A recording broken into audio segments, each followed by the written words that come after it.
Hello কে ভাই আমি আপনাকে চিনি না তো সরি বিনা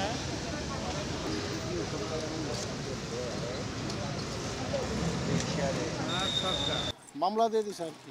লাইসেন্স আছে হ্যাঁ, সবই আছে, সাথে ছিল না। লাইসেন্স না, হেলমেটের মামলা দিয়েছে। হেলমেট আমার আছে, আমি ওই রুগী একটাই হার্ট ফাউন্ডেশনে ভর্তি, তো আমি খেলেও আমার অফিস থেকে বালিশটা নিয়ে যাচ্ছি।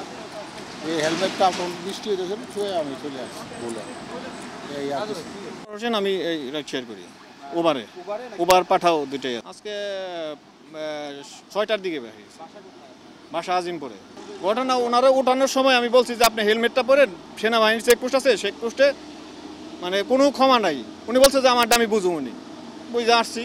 আসার পরে এখানে আসছি, এখানে সেনাবাহিনী ধরছে, বলছি যে ভাই আপনি হেলমেটটা পরেন, আমারটা আমি বুঝতেছি, আপনি বুঝেন। আমরা শুরু করছি 12টা থেকে এখন পর্যন্ত আমরা মামলা দিছি প্রায় 25টার উপরে আর কি, 25+ হবে। এখানে বিভিন্ন ধরনের যানবাহনের বিরুদ্ধে আমরা ব্যবস্থা নিয়েছি, যেমন মোটরসাইকেল, প্রাইভেট কার, 12 সিএনজি, অনেক কিছুর ব্যবস্থা নিয়েছি আর কি। 25+ মামলা হয়েছে। আমি তো এখানে বাইকের এখানে আসি, বাইকের কাগজপত্র চেক করতেছি। তো বাইকের যেটা এখন যে বিষয়, যেটা মানে মানুষ যেটা আইন ভায়োলেশন করতেছে আর কি, সেটা হেলমেট। এই হেলমেটটা তারা ইউজ করতেছে না আর কি, হেলমেটের জরিমানাই বেশি করা হলো আর কি। হ্যাঁ, আমরা ওগুলোও দেখি, আমাদের থানার টিম আছে আমাদের সাথে। আজকে এখন পর্যন্ত আমরা কোনো মাদক পাইনি। 12টা শুরু হয়েছে, 12টা থেকে আমরা চলতেছি আমাদের কার্যক্রম। এখন কতক্ষণ লাগবে স্যারেরা জানে, সেনাবাহিনী যেহেতু আছে আমাদের নিয়ন্ত্রণে। হ্যাঁ, সম্ভবত 2টা, 2:30, 3টা, যতক্ষণ এনারা চালায় আর কি।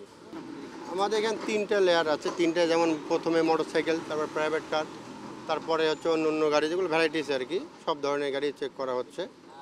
সব মেলা চলছে আর কি, এখন পর্যন্ত আমাদের কার্যক্রম অব্যাহত আছে আর কি। আমার নাম মোহাম্মদ মিজানুর রহমান, সার্জেন্ট, মিরপুর ডিভিশনে আছি, মিরপুর জোনে কর্মরত। জোন, জি জি। ঠিক আছে ভাই, ওকে, ধন্যবাদ।